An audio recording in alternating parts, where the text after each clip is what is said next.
Hello students, नमस्ते, राम राम, सत श्री अकाल। कैसे हैं आप लोग? आज के इस वीडियो में क्लास 12 फिजिक्स का चैप्टर नंबर 1 विद्युत आवेश और क्षेत्र का हम मोस्ट ऑफ द टॉपिक्स जो हैं वो आज डिस्कवर करने वाले हैं। ये जो है आपका लेक्चर नंबर 1 होने वाला है। इसमें मैं आपको आवेश पढ़ाऊंगा, आवेश के गुण पढ़ाऊंगा, विद्युत क्षेत्र पढ़ाऊंगा और उनसे संबंधित सभी भी प्रश्न जो होंगे इस चैप्टर से जो भी प्रश्न आते हैं उनको डिस्कस करूंगा। आइए वीडियो को शुरू करते हैं। तो सबसे पहले मैं बात करता हूँ आवेश। आवेश क्या होता है? तो आवेश को समझने के लिए हमें सबसे पहले एक चीज़ समझनी होगी कि जिस चैप्टर के अंदर हम आवेश को पढ़ते हैं वो है विद्युत आवेश तथा क्षेत्र।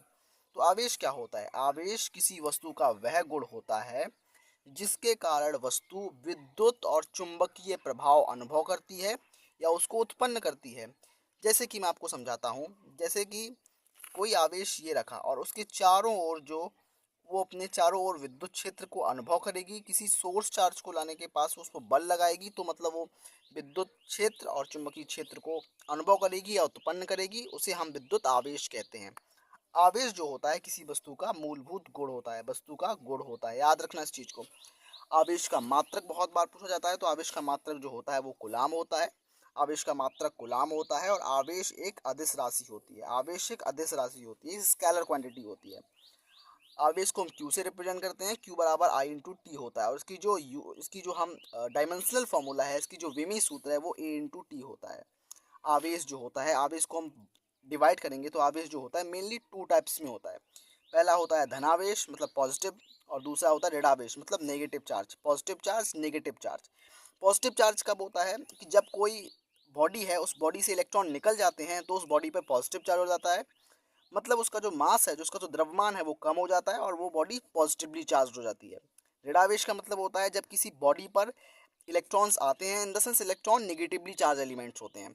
जब वो इलेक्ट्रॉन किसी बॉडी पे आते हैं तो इलेक्ट्रॉन आने पर वो बॉडी जो है वो नेगेटिवली चार्ज हो जाती है, क्योंकि इलेक्ट्रॉन पर नेगेटिव चार्ज होता है। -1.6 इंटू 10⁻⁻19 कूलाम का नेगेटिव चार्ज होता है इसलिए। और इसकी जो मास है वो मास जो है बढ़ जाता है, द्रव्यमान इसका बढ़ जाता है क्योंकि इलेक्ट्रॉन आते हैं। अब हम बात करते हैं आवेश के गुण पर।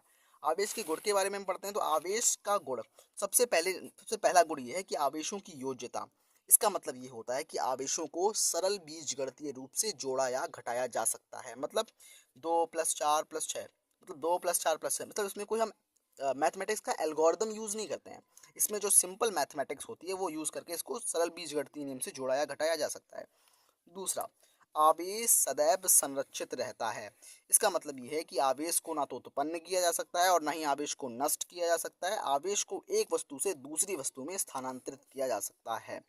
यही जो होता है वो आवेश के संरक्षण का सिद्धांत भी होता है। इसलिए सीधे एक नंबर में भी कभी कभी आता है कि आवेश के संरक्षण का सिद्धांत लिखिए। तो यही होता है आवेश के संरक्षण का सिद्धांत, कि आवेश को ना तो उत्पन्न किया जा सकता है, आवेश को ना तो नष्ट किया जा सकता है, इसको बस एक वस्तु से दूसरी वस्तु में स्थानांतरित किया जा सकता है। दूसरी बात यह है कि आवेश का मान जो है वो गति पर निर्भर नहीं करता है। आवेश का मान जो है वो गति पर निर्भर नहीं करता है।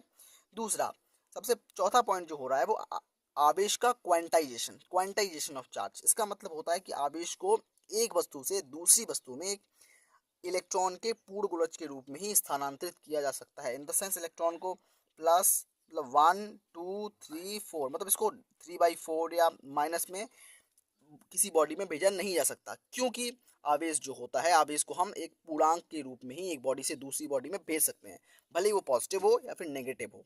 आइए तो अब हम चलते हैं नेक्स्ट पेज पर, आपको कुछ आगे वाले पॉइंट समझाते हैं। हेलो बच्चों, तो अब हम बात करते हैं कूलॉम के नियम पे। ये इस चैप्टर की जान है। इस चैप्टर से कोई क्वेश्चन नहीं आता तो कूलॉम्स लॉ जरूर पूछा जाता है। इस नियम में क्या होता है कि दो स्थिर बिंदु आवेशों के बीच लगने वाला आकर्षण या प्रतिकर्षण का बल दोनों आवेशों के परिणामों के गुणनफल के अनुक्रमानुपाती तथा उनके बीच की दूरी के वर्ग के व्युत्क्रमानुपाती होता है। यह बल दोनों आवेशों को मिलाने वाली रेखा के अनुदिश कार्य करता है।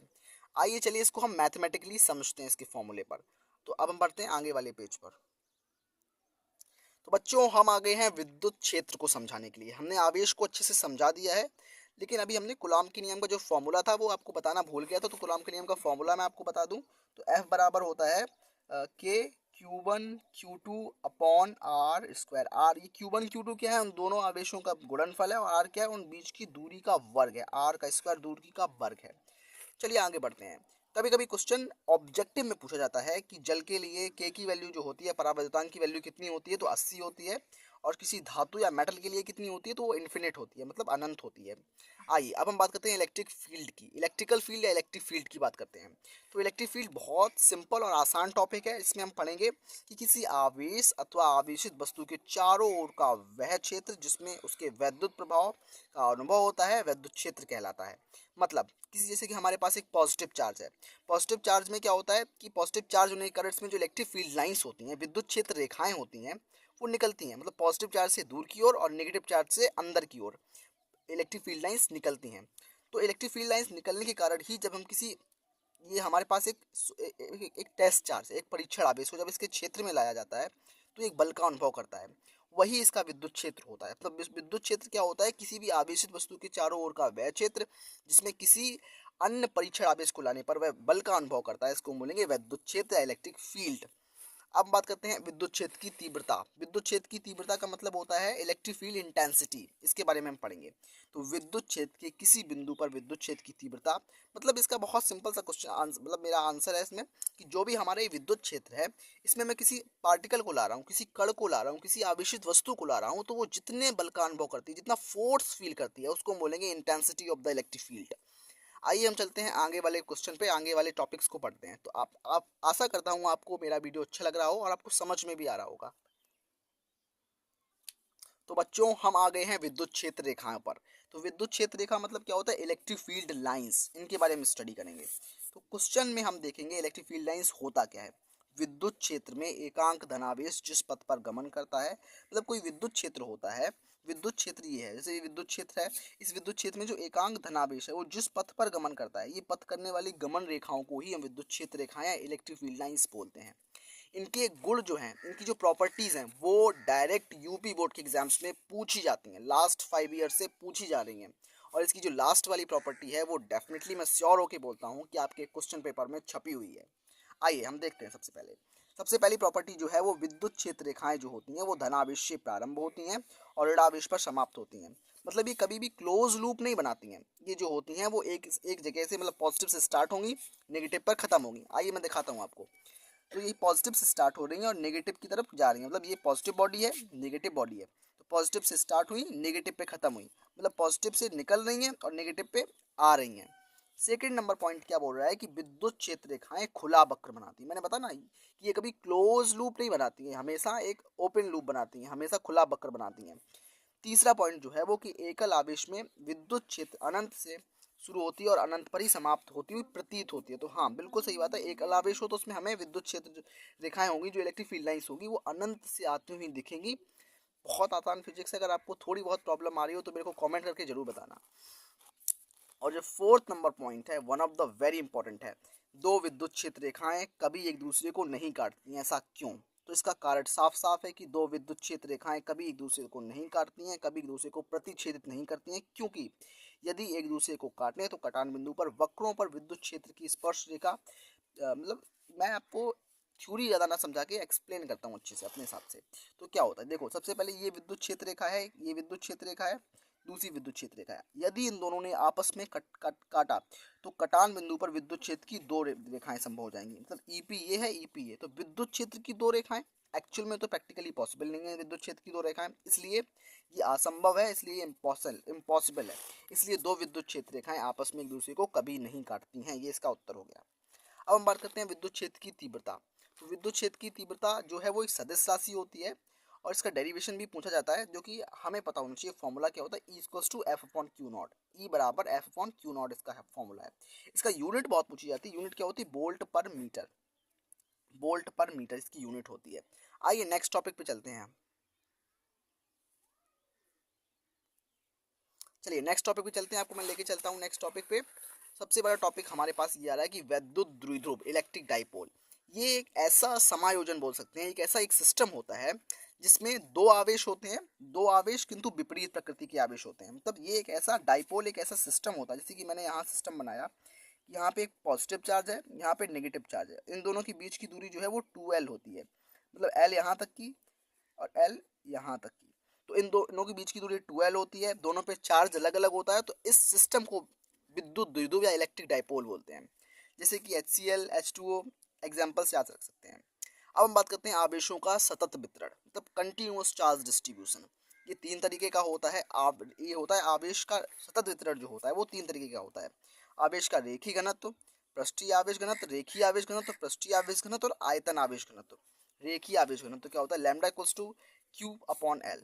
रेखी का मतलब एक रेखा, तो इसमें एल लंबाई की रेखा हो जाएगी, तो lambda equals to Q upon L. पृष्ठीय आवेश घनत्व, पृष्ठीय आवेश घनत्व क्या होता है? सिग्मा, मतलब एकांक क्षेत्रफल में उपस्थित आवेश को पृष्ठीय आवेश घनत्व कहते हैं, इसे सिग्मा से प्रदर्शित करते हैं। रो आयतन आवेश घनत्व मतलब रो बराबर क्या होता है? आयतन में उपस्थित आवेश, मतलब V Q upon V. Q upon V को बोलेंगे आयतन आवेश घनत्व। तो आशा करता हूँ मैं बिल्कुल कि आप लोगों को वीडियो अच्छे से समझ में आ रहा होगा। और अब बात करते हैं one of the very important topic, जिसका नाम है वैद्युत द्विध्रुव आघूर्ण। वैद्युत द्विध्रुव आघूर्ण एक सदिश राशि होती है, ये बात याद रखना। इसको इंग्लिश में बोलते हैं moment of electric dipole. Moment of electric dipole बोलते हैं इस चीज को। और इसकी जो दिशा पूछी जाती है वो होती है ऋण आवेश से धनावेश की ओर। ऋण आवेश से, ये ऋण आवेश है, और इस आवेश से धनावेश की ओर इसकी दशा होती है। और इन दोनों के बीच की दूरी 2L होती है, ये भी हमें पता है। और इसमें हम देखते हैं कि वैद्युत द्विध्रुव के किसी एक आवेश तथा उन दोनों के आवेश के बीच की दूरी के गुणनफल को विद्युत द्विध्रुव आघूर्ण कहते हैं। इसको हम P से रिप्रेजेंट करते हैं। और ये क्या होती है? एक सदिश राशि होती है, एक स्केलर क्वांटिटी होती है, एक वेक्टर क्वांटिटी होती है, सॉरी, एक सदिश राशि होती है। और आप बात करते हैं वैद्युत द्विध्रुव आघूर्ण की परिभाषा के बारे में। तो वैद्युत द्विध्रुव आघूर्ण किसी एक आवेश तथा उन आवेशों के बीच की दूरी के गुणनफल को वैद्युत द्विध्रुव आघूर्ण कहते हैं। मतलब P बराबर क्या होता है? Q into 2L। किसी एक आवेश को हमने लिया, या फिर प्लस क्यू लें या माइनस क्यू, दोनों का हमें मैग्नीट्यूड लेना है, किसी का माइनस या प्लस साइन नहीं लेना। उन दोनों के आवेश के बीच की दूरी कितनी होगी? 2L हो जाएगी। तो P इक्वल्स टू हो जाएगा Q इंटू 2L। तो P इंटू 2L हो जाएगा, या फिर P बराबर हम 2QL भी लिख सकते हैं। इसकी यूनिट भी बहुत पूछी जाती है। इसका यूनिट जो होती है वो कुलाम इंटू मीटर हो जाती है, कुलाम इंटू मीटर। तो क्यों? क्योंकि कुलाम, क्यू से कुलाम, एल से मीटर, दो एक कांस्टेंट वैल्यू, इसकी कोई यूनिट नहीं होती। आइए हम बात करते हैं नेक्स्ट टॉपिक की तरफ। मुझे लगता है वीडियो लंबा ना हो जाए, इसलिए मैं आशा करता हूँ मैं वीडियो को यहीं पे एंड करूँ। मैं थोड़ा आपको फ्लक्स भी समझा देता हूँ, फ्लक्स क्या होता है। तो बच्चों, मेरे को लग रहा है आपको वीडियो में अच्छे से समझ में आ रहा होगा। फ्लक्स, ठीक है, फ्लक्स में समझाता हूँ फ्लक्स में क्या होता है। फ्लक्स का मतलब होता है फ्लो। फ्लक्स का मतलब होता है फ्लो। फ्लो का मतलब होता है बहाव, बहना। फ्लक्स का मतलब होता है बहना। जैसे कि हम बात करते हैं वाटर फ्लक्स। वाटर फ्लक्स का मतलब होता है जल प्रवाह। जैसे कि इलेक्ट्रिक फ्लक्स, इलेक्ट्रिसिटी जो है वो फ्लक्स के फॉर्म में ट्रांसपोर्ट होती है।